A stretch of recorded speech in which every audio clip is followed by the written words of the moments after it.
Okay, yeah, that pretty much happened to me all the time in school. Elementary school, high school, grad school. Essentially, I was being shamed all the time into not doing my stimming behaviors as much as humanly possible by those who simply didn't understand. So for those of you who don't know what stimming is, basically it's a movement or an action that's self-stimulating. And there are a whole bunch of different types of stimming that have been most correlated with autism. One of them is like tactile, which is touch-based, like rubbing, tapping, or squeezing. Another is auditory, which is using sound and hearing, like repetitive speech patterns, like song clips, phrases, repeating something you hear. And then there are vocal sounds like humming or shrieking. Then we got visual stimming. That means using sight, like staring at something, blinking, putting things in front of the eyes, or lining up objects, peering out the corner of your eye. A lot of kids do this, but for autism, sometimes it persists past that certain age. And then there is olfactory and taste stimming, which is smell and taste. And this could include sniffing or smelling things, putting things in the mouth or ingesting them, or licking things. And then we have vestibular stimming. It's just a fancy word for movement and balance-based. And some examples of this might be rocking movements, spinning, pacing or jumping, or hand or arm flapping. Hand flapping actually can be an example of visual stimming if it's done for the purpose of watching the hand flap, but otherwise it's considered more vestibular stimming. But today, I want to talk about things that most people don't know or talk about stimming, such as why the brain gets you to do it, where did it come from, what to do about harmful stimming, and why I disagree with a lot of the professionals out there who try to stop people from stimming. And I'd like to join the others out there who are really trying to change the ideas about stimming among both professional community and amongst the general population.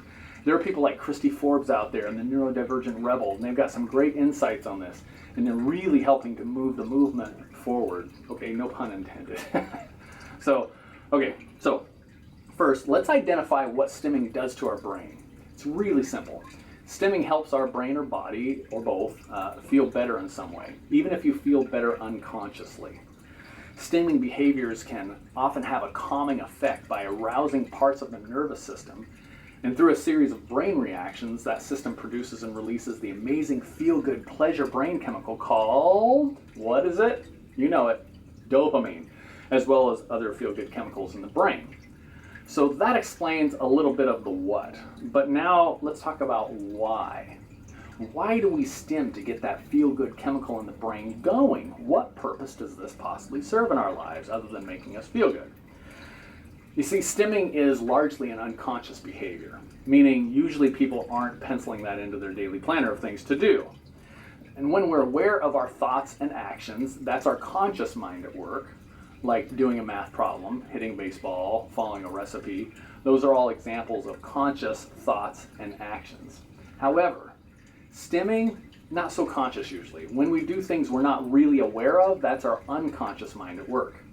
Ezekiel Morcella, he and his colleagues, a group of those guys down at San Francisco State University, they've done research that suggests nearly all of our brain's work is conducted at the unconscious level, completely without our knowledge. I believe that our unconscious mind knows what the brain, body, and mind wants and needs.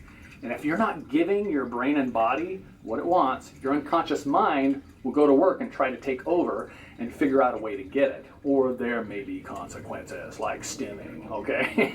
Our unconscious mind is very smart in that it can usually figure out a way to get what it thinks your mind and body want.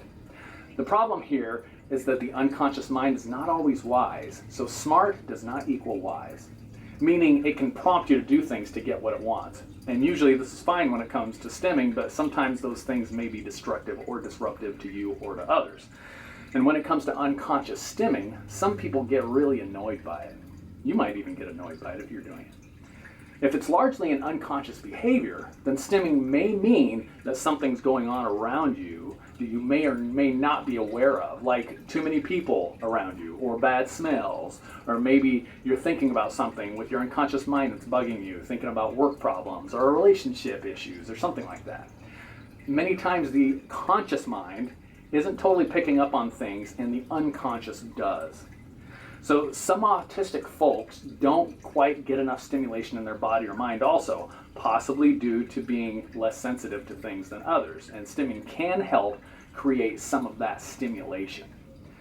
Oftentimes, I find myself stimming when my brain thinks I'm understimulated or when I need to pay attention to something important. So I have to get my body going to get my brain more stimulated. Unfortunately, when my mind wants me to stim and everyone else is trying to pay attention, I can be a little bit disruptive to them. So sorry, not sorry. Also, when I'm feeling like something isn't quite right, I tend to stim. When I'm really into something, I also tend to stim. So when there are so many reasons why I stim, and I stim when watching TV and movies by repeating things that the actor says that strikes me a certain way, and my family hates that. Nobody wants to sit next to me in a movie, but I love it. So when you stim, just be aware of it. And here's the big question: when do you stim? What's going on around you when you're usually stimming?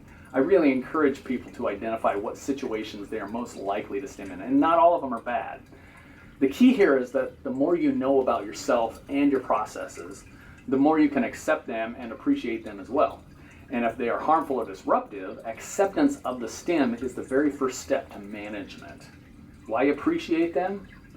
Even though stimming is something that has been discouraged in the past, I really believe stimming is largely a selective behavior, meaning it has a purpose at this point in time. And it's been millions of years in the making, and that purpose may help us in some ways. All right, so are you ready to go deep with me? When I explain things, I like to go on a deeper side trip with you. And right now I really want to take you on a side trip back to ancient times, when our ancestors used some of the same traits for survival that autistic people today have. Except now, so many believe that those same traits are disordered. They may have worked well for our ancestors, but today we're told that they're wrong and we need to stop them.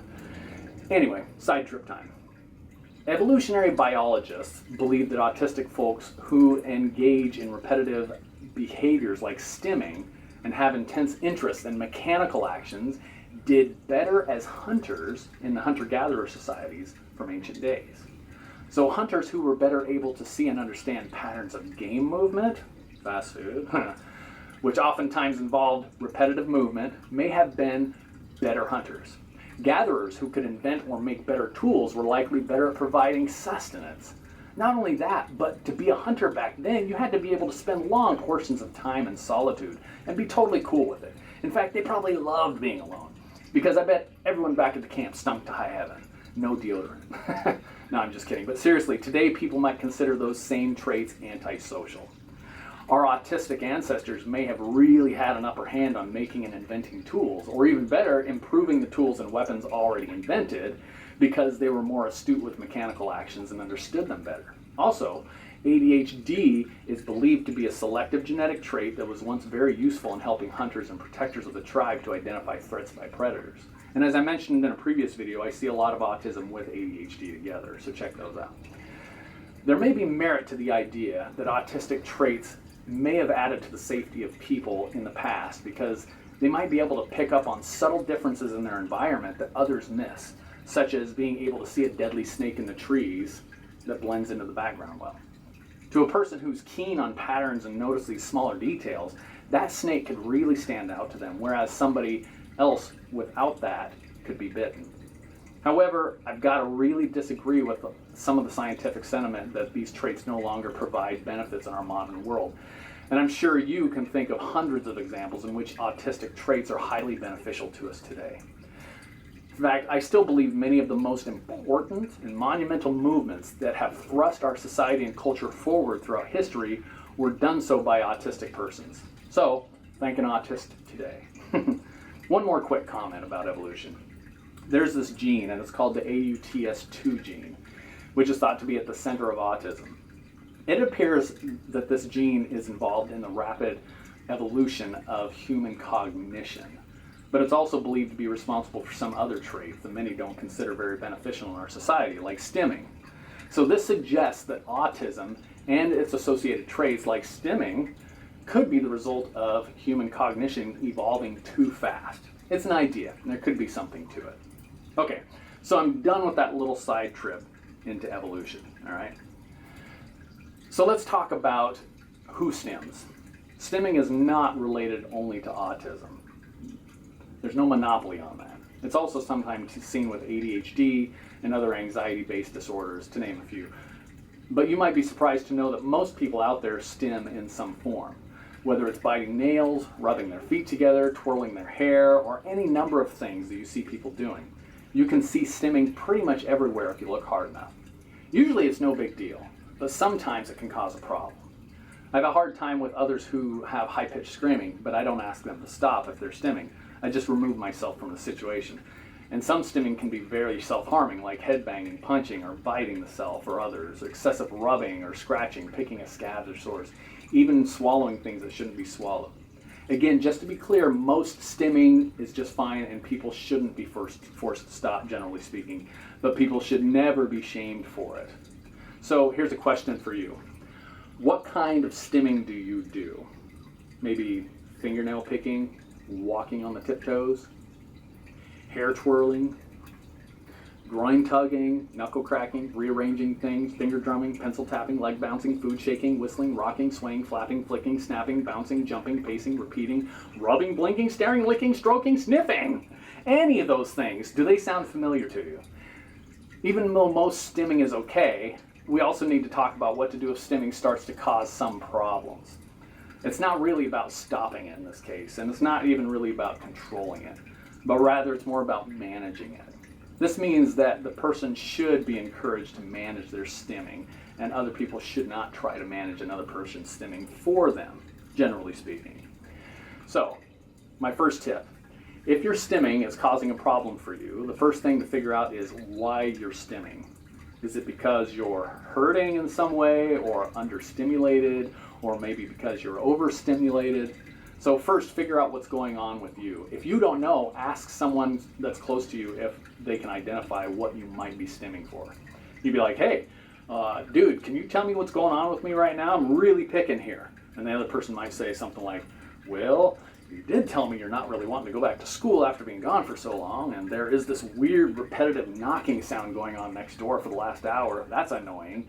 And it is really warm in here. In fact, it actually really is warm in here, and this thing is really killing my sensory thing. So,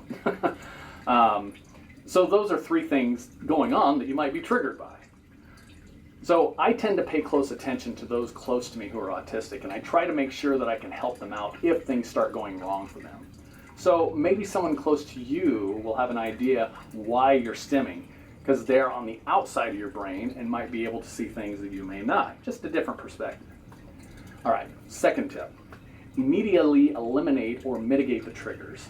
By the way, I'll do a video just about triggers soon, so go ahead and subscribe and you'll get notification when I get that up.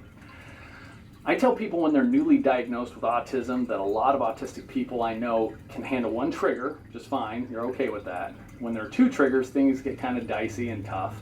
3 or more triggers, now we're like getting down into the danger of meltdown or shutdown mode. So eliminating or mitigating triggers is key here.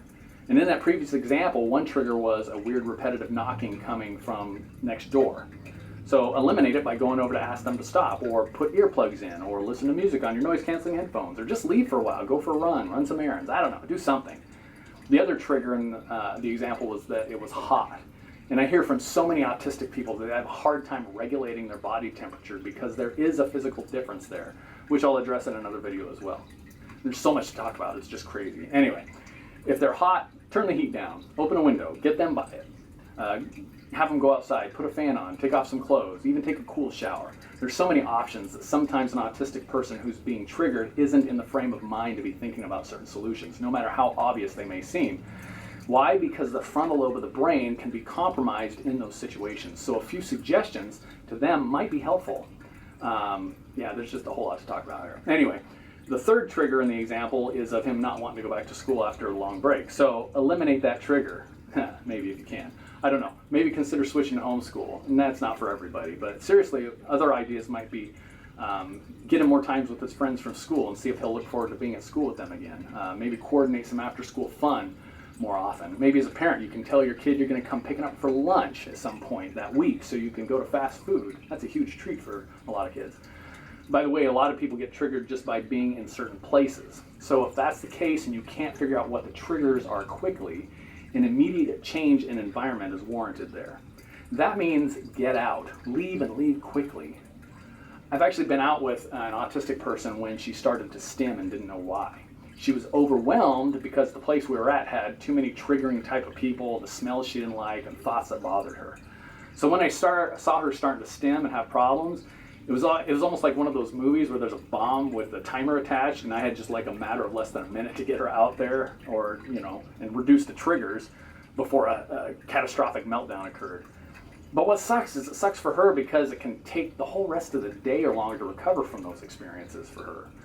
Take it seriously. If an autistic person merely mentions the desire to leave, take that seriously because they're probably suffering and just aren't showing it in a way that most people recognize. Okay, number 3.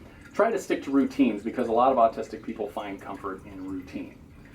Number 4, see if there is another stimming behavior he or she can do that might help and is not hurtful. Get some therapy putty or a fidget. Keep a paper clip with you to fidget with. Put a speed bag up and see if that's a good replacement for certain stimming behaviors. Chew gum or chewable jewelry instead of biting biting yourself or other people. There's just like so many options to try there. So anyway, I'm going to wrap up now, but let me end with a few final thoughts. The general consensus among many professionals and people has been that stimming is largely dysfunctional and therefore should be stopped, or at least discouraged. However, I'm so glad to see more and more people challenging this idea because stimming is not inherently bad. When other people are distracted or uncomfortable around someone who's stimming, that becomes the problem of the stimmer? Well, I don't think so. How about if you don't like someone stimming, you leave? If stimming means someone is having some difficulty or is excited about something and stimming provides some sort of relief in a situation that may feel off balance and unsafe, then let them stim. See if there's anything that you can do that they need and just normalize it because it is pretty dang normal. It's not weird, it's not wrong, and it's not dangerous usually. So if you don't like it, so what? I'm sorry that my automatic nervous response to being in a challenging situation makes you uncomfortable or frightened. I apologize for that. Not.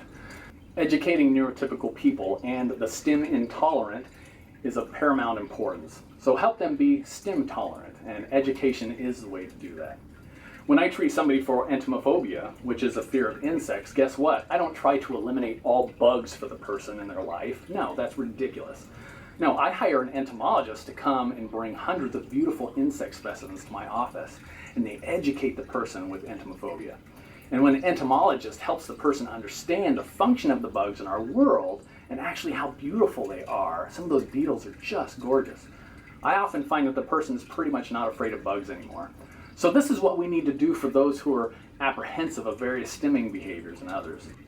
Educate them. Give them a link to this video. Let's help people understand that stimming can be respected, honored, and even celebrated. Anyway, thanks for watching, everybody, and I'll see you next time. Share on.